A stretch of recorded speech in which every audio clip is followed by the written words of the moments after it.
Les Rwandais ne doivent pas devenir les Américains d'Afrique. Ceux qui viennent, qui imposent leur système, qui viennent, qui pillent. Et puis demain, après-demain, on va se plaindre. Ça va créer des conflits. Ensuite, ça va emmener des guerres. C'est donc le moment que chaque Congolais se réveille et qui commence à réfléchir sur la situation et de prendre des décisions drastiques. Le gouvernement prend des décisions d'un point de vue économique. Ces décisions doivent être partagées par la population, car le pouvoir appartient avant tout au peuple. Bonjour les amis, bienvenue sur Terre Noire. Alors, si vous ne connaissez pas le Congo-Brazzaville, aujourd'hui nous allons parler un petit peu du Congo-Brazzaville et des accords que le Congo-Brazzaville a signés avec le Rwanda. Nous savons tous qu'il y a une situation politique et militaire entre le Rwanda et la République démocratique du Congo. La République démocratique du Congo, qui je le rappelle est donc frontalier avec le Congo-Brazzaville.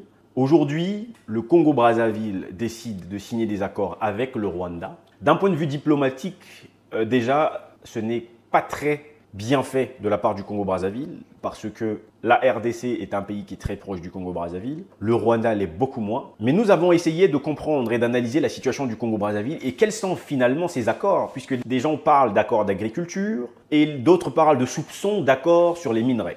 Que l'on nous explique ici que le Rwanda est un voleur de minerais, ça tout le monde le sait aujourd'hui. Le Rwanda vole des minerais en RDC. Qu'est-ce qui empêchera le Rwanda voler la même chose au Congo-Brazzaville? Et donc aujourd'hui, on parle du Congo. Le Congo est un pays d'environ 5 à 6 millions d'habitants. Le Congo est un pays qui se nourrit principalement du pétrole. C'est-à-dire quand je dis se nourrit principalement du pétrole, c'est sa plus grande production, ce qui ramène beaucoup d'argent dans le PIB du Congo-Brazzaville. Mais le Congo est un pays très riche. Riche en sol, riche en sous-sol, riche même en gaz. Et ça, c'est hyper intéressant. Le Congo a donc signé des accords avec le Rwanda. Des accords d'ailleurs que je vais vous lire. Il s'agit de l'accord cadre de partenariat économique, de la promotion et de la protection des investisseurs, du mémorandum d'entente et de coopération dans les domaines des petites et moyennes entreprises et de l'artisanat, du mémorandum d'entente entre les gouvernements des deux États relatifs au partenariat stratégique dans le domaine des industries minières et géologiques. Industrie minière et géologique. Le Rwanda veut donc rentrer dans les histoires de mines au Congo-Brazzaville, donc la géologie au Congo-Brazzaville, mais pas que. À cela s'ajoute le protocole d'accord entre la République du Congo et la République du Rwanda dans le domaine de la jeunesse et des sports, l'éducation civique et de la formation qualifiante, ainsi que l'accord de coopération culturelle artistique. Éducation physique, le sport. Le Rwanda a donc signé des accords avec le Congo-Brazzaville pour accompagner le Congo dans ces domaines-là. Je tiens à rappeler que c'est vrai que d'un point de vue sportif, le Congo est un pays éclaté. C'est le terme que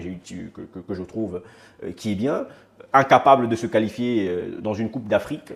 Des sanctions partout sur la plupart des disciplines sportives. Soit des problèmes au niveau de la participation aux compétitions. Je continue. Les deux parties ont signé la convention de concession du parc industriel et commercial de Malakou entre la République du Congo et Crystal Venture Ltd. Le protocole d'accord entre la République du Congo et le fonds d'investissement Crystal Venture relatif à la culture du ricin en République du Congo, culture du ricin.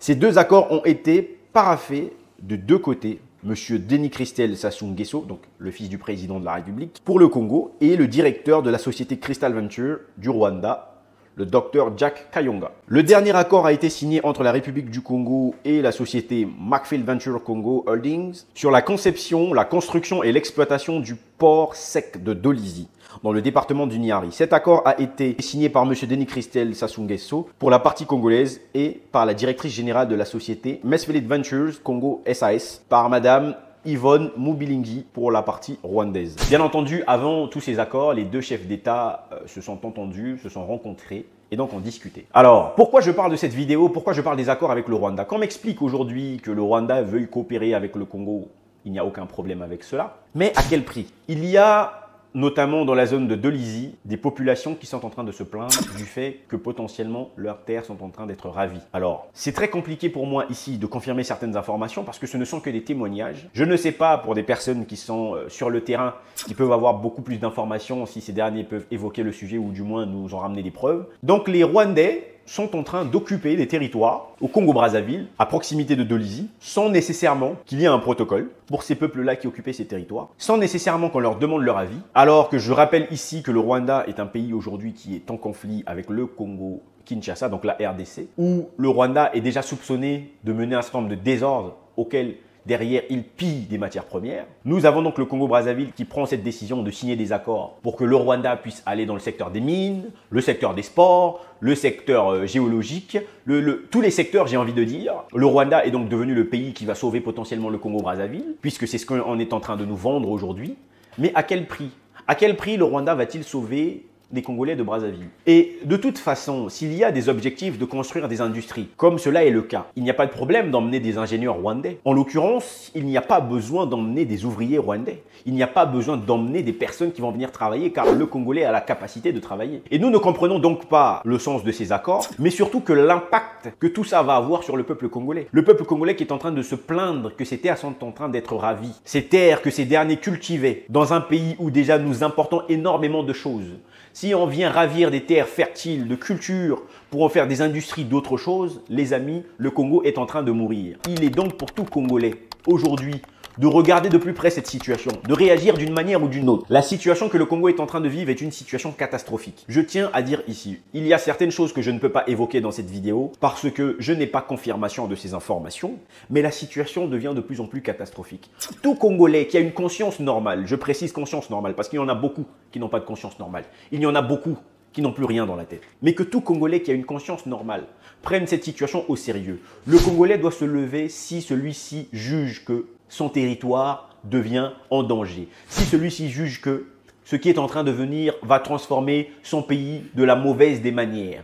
Les Rwandais ne doivent pas devenir les Américains d'Afrique. Ceux qui viennent, qui imposent leur système, qui viennent, qui pillent. Et puis demain, après-demain, on va se plaindre. Ça va créer des conflits. Ensuite, ça va emmener des guerres. C'est donc le moment que chaque Congolais se réveille et qui commence à réfléchir sur la situation et de prendre des décisions drastiques. Le gouvernement prend des décisions d'un point de vue économique. Ces décisions doivent être partagées par la population, car le pouvoir appartient avant tout au peuple. Et si la population devient en danger, si la population juge qu'elle est en train de perdre toute sa culture, j'ai des témoignages, des enregistrements de personnes qui sont en train de pleurer. Mais vous ne pouvez pas vous rendre compte de la situation, de la gravité du problème. Il faut donc qu'il y ait de la communication, mais pour le moment, il faut que les gens commencent à prendre la situation au sérieux et que les gens commencent à bloquer certaines choses qui sont en train d'arriver. Nous ne voulons pas que le Congo devienne ce que la RDC est devenue aujourd'hui à l'Est. Le Congolais ne permettra pas cela. Les Rwandais peuvent venir s'ils viennent pour des objectifs d'industrialisation, mais dans ce cas de figure, ne viennent que en tant qu'ingénieurs. Aucun ouvrier rwandais ne doit venir. Je ne suis pas... Et si aujourd'hui, le Rwanda décide de venir au Congo-Brazzaville, parce que le Congo-Brazzaville en a voulu, et comme la population ne peut rien faire face à ces décisions, la population peut néanmoins réagir sur le fait qu'aucun ouvrier rwandais ne viendra. Car il n'y a pas besoin d'ouvriers étrangers. Le Congolais aujourd'hui est au chômage. Les ingénieurs peuvent donc venir faire ce qu'ils ont à faire.